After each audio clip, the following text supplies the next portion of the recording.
Hello, আমি আর্য Aryan stars থেকে। আজকে 13th অক্টোবর চলে এসেছি সুদীপ্তর বাড়িতে। সুদীপ্তর ঘরটাকে তোমাদের সাথে আমি শেয়ার করছি। তো এর আগে আমরা একটা ভিডিও শেয়ার করে দেখেছিলাম আমাদের কাজ হচ্ছিল। আজকে সুদীপ্তর সাথে আরেকবার তোমাদেরকে দেখাচ্ছি কতটা আমাদের কাজ হয়েছে। খুব সামান্যই কাজ বাকি আছে। তো আজকে শুরু করছি এই টিভি ইউনিটের পোর্শনটা দিয়ে।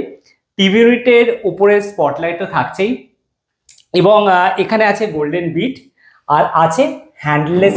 এখানে কিছু স্টোরেজ করা যেতেই পারে। এখানে চাইলে ফাইলস বা কোনো বুকস রাখা যেতে পারে। শোপিস দিয়ে যখন সাজানো হবে তখন সেই ভিডিওটা আমরা পরে শেয়ার করছি। এই জায়গাটা সবচেয়ে ইন্টারেস্টিং। এখানে ফটো ফ্রেম থাকছে, মোল্ডিং বিট উইথ গোল্ডেন পট্টি। আর এটা সুদীপ্তর খুব পছন্দের জিনিস, এটা হচ্ছে স্লাইডিং একটা ড্রেসিং ইউনিট। চলে তো কেমন লাগছে এটা? সব থেকে ইন্টারেস্টিং হচ্ছে এটা খুব বুদ্ধি করে বার করতে হয়েছে, আর এটা সাকসেসও হয়েছে। তো সব থেকে বেস্ট হচ্ছে এই সেকশনটা, সব থেকে ইউনিকের মধ্যে। আচ্ছা, যারা ভিডিওটা দেখছো কোন কোনটা বেস্ট বলে জাস্ট গুনে যাও, ঠিক আছে? আচ্ছা, এটা হয়ে গেল স্লাইডিং একটা ড্রেসিং ইউনিট। নেক্সট পার্টটা সুদীপ্ত তোমাদের আগের ভিডিওতে দেখিয়েছে। এই জায়গাটা তোমরা অনেকেই গেস করতে পারো না এটা কি আছে। তো এটার মধ্যে কি আছে? এটার মধ্যে বাথরুম আছে। তো যে কেউ এসে তো প্রথমে বুঝতে পারবে না, কেউ ইউজও করতে পারবে না, ওই জন্য এরকম সিস্টেম করেছে যাতে সবাই ইউজ না করতে পারে। তো বেসিক্যালি দেখিয়ে দাও। ভেতরটা এখন দেখাচ্ছি না, কারণ ভেতরটাতেও কিছু খাজানা আছে। তো সেটা আমরা পরের ভিডিওতে তোমাদের সাথে শেয়ার করবো, আজকে দেখাচ্ছি না। আর এটা পুরোটা আমরা এরকম একটা লুভার্স ইউজ করেছি, একদম ইউনিক একটা ডিজাইন। কেমন লাগছে এই ডিজাইনটা? দারুণ লাগছে। বেসিক্যালি লুভার্সের সব থেকে টপ কোয়ালিটি ইউজ করা হয়েছে। হ্যাঁ, তো এটা পুরোপুরি তোমাদেরই ইয়েতে হয়েছে, দাদাদের এত সাপোর্টে।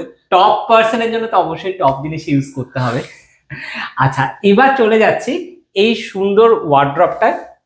এটা 5 ডোরের একটা ওয়ার্ড্রপ, যেখানে সবচেয়ে সুন্দর আমার লেগেছে এই হ্যান্ডেলটা। এবং ধরে এটা খুলে দেখা, এখানে কিন্তু আছে একদম সুন্দর লাইটস জ্বালানো আছে, যাতে কোনো জিনিস রাখলে ইজিলি জিনিসগুলোকে দেখা যায়। আর এখানে আগে থেকেই দেখিয়ে দিচ্ছি এই সুন্দর গোল্ডেন বেসিনটা সেট হবে সুদীপ্তর ওয়াশরুমে। ফাইনাল লুকসটা দেখার জন্য ওয়েট করে থাকতে হবে। ঠিক সেম ভাবেই বাকি ওয়ার্ড্রপগুলো আছে। নেক্সট হচ্ছে ওর সুন্দর বেডটা, যেটা একটা পুরো 6-7-এর ফুল বেড। ইন্টারেস্টিং পার্ট হচ্ছে তলায় একদম লাইটস আছে, সব আলো নিভিয়ে দেওয়ার পরও ঘরটাতে খুব সুন্দর একটা এফেক্ট আসে। এবং ব্যাক সাইডেও সুন্দরভাবে গদি দিয়ে কভার করা আছে। দু সাইডে আছে লুভার্স, আছে বেড সাইড টেবিল, যেখানে হ্যান্ডলেস এরকম ড্রয়ার দেওয়া আছে। চাইলে কোনো ফ্লাওয়ার ভাস বা সুন্দর ল্যাম্প শেড রাখতেই পারে। এখানে কার্টেন এখনো দেওয়া হয়নি, কার্টেন গদি সবকিছু দেওয়ার পর আবার তোমাদের সাথে লুকসটা শেয়ার করব। তো সুদীপ্তর সাথে আরেকটা ইন্টারেস্টিং পার্ট শেয়ার করছি, সেটা হচ্ছে এই জায়গাটা। আমার এই কর্নারটা ভীষণ পছন্দ হয়েছে, একদম সুন্দর, একদম মোল্ডিং বিট উইথ গোল্ডেন পট্টি দিয়ে এটা করা হয়েছে। এখানে চাইলে কোনো ফটো ফ্রেম রাখতেও পারে, বা একদম সিম্পল এরকম রেখে দিতে পারে, তাতে লুকসটা খুব ভালো লাগবে। এখানে একটা ইন্টারেস্টিং প্ল্যানিং আমি দিয়েছি, সেটা এক্ষুনি তোমাদের সাথে শেয়ার করছি না। যারা মোল্ডিং বিট করছো তাদের জন্য আমার একটা ছোট্ট সাজেশন, জাস্ট ওপরে যারা দিচ্ছ নিচের পোর্শনটাতেও একটা দিও, তাতে জিনিসটা খুব ভরা ভরা লাগে এবং একটা সিমেট্রি, একটা রিদিম কিন্তু থাকে। নেক্সট ইন্টারেস্টিং পার্টটা সুদীপ্ত তোমাদের দেখাবে, দেখিয়ে দাও। নেক্সট ইন্টারেস্টিং পার্ট হলো এইটা। তো নর্মাল তোমার দেখে সবাই যেমন থাকে, তো নর্মাল বেসিনের মানে ড্রেসিং টেবিলের মতোই তোমার মনে হচ্ছে, বাট ইন্টারেস্টিং পার্ট হলো এই সেকশনটা। একটা স্লাইডার ড্রেসিং ইউনিট, এর ভেতরেও স্টোরেজ থাকছে। এটা টোটাল একটা সার্কেল করে আমরা ক্রিয়েট করেছি, লুকটা একদম অন্যরকম। ব্যাক সাইডে দেওয়া হয়েছে লুভার্স হালকা প্যাস্টেল শেডের, সঙ্গে আছে হ্যান্ডলেস ড্রয়ার। টুলটা এখনো রেডি হয়নি। সাইডে কিছু ওপেন সেলফ দেওয়া আছে। আর এখানে দরজা দেওয়া হয়নি, এখানে দেওয়া হয়েছে এরকম স্লাইডার ডোর, যাতে স্পেসটা সুন্দরভাবে ক্রিয়েট করা যায়।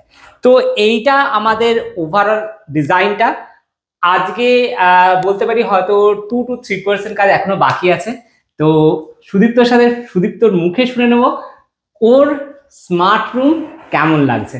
স্মার্ট রুমে তো কোনো কনসেপ্টই হবে না, তার কারণ হচ্ছে এর বাইরে আমার বলার কিছু নেই। আর তোমরা যারা ভিউয়ার্সরা দেখছো তারা তো দেখতেই পারছো যে এখানে বলার আর অবজেকশনের কোনো জায়গা নেই। তো আমার দিক থেকে 100% তো পেয়ে গেছে, আর 2-3টে কাজ বাকি আছে, ওইটা আমি 110% এক্সট্রা দিয়ে দেবো। ঠিক আছে, কোনো কমপ্লেন নেই, বেস্ট কাজ হয়েছে। আর সব থেকে বড় কথা মনের স্যাটিসফ্যাকশন, যে এখানে দাঁড়িয়ে মনে হচ্ছে হ্যাঁ এটা চেয়েছিলাম, সেটা হয়েছে। তো একদমই আমার দিক থেকে স্যাটিসফাই আমি। আর আরেকটা কথা বলে রাখি, এই কাজটা করার সময় আমরা শুরু থেকে খুব সাপোর্ট পেয়েছি। যখনই যে ডিজাইনগুলো দিয়েছে সেগুলো কিন্তু আমাদের ইন্টেরিয়ার রিলেটেড ডিজাইন, তো যাই জন্য যারা তোমরা আমাদের আইডিয়াস দিচ্ছ সেই রিলেটেড হলে তাহলে আমাদের কাজ করতে খুব সুবিধা হয়। আর যারা কাজ করেছে তাদের কাজ নিয়ে কোনো তাদের কাজ সব থেকে খুব ভালো কাজ। সব থেকে একজন আছে যার নাম আমি নিচ্ছি ছোটু, তার ভালো নাম আমি জানি না, তার ডাক নাম হচ্ছে ছোটু। যদি তোমরা কখনো তাকে দেখতে পাও তুমি দেখবি যে ওর মতো মিস্ত্রি কোথাও দেখতে পাবে না, একদম স্পেসিফিক তারই নাম ছোটু। এবার তোমরা যদি ভিউজে কমেন্ট করো তাদেরকে ছোটুকে, যার বাড়িতে কাজ হবে সে জিজ্ঞাসা করো ছোটুকে, দেখতে পাবে তাকে। Thank you. তো আশা করছি তোমরা যারা ভিডিওটা দেখলে তোমাদের ভালো লাগলো। সুদীপ্তর ঘরের কোন জিনিসটা তোমাদের ভালো লাগলো সেটা কমেন্টে জানিও। আর দেখা হচ্ছে তোমাদের সাথে নেক্সট ভিডিওতে সুদীপ্তর সাথে আরেকবার, যেখানে সবকিছু সুন্দরভাবে সাজিয়ে তোমাদের সাথে আমরা দেখাবো। আজকে আসি, গুড নাইট।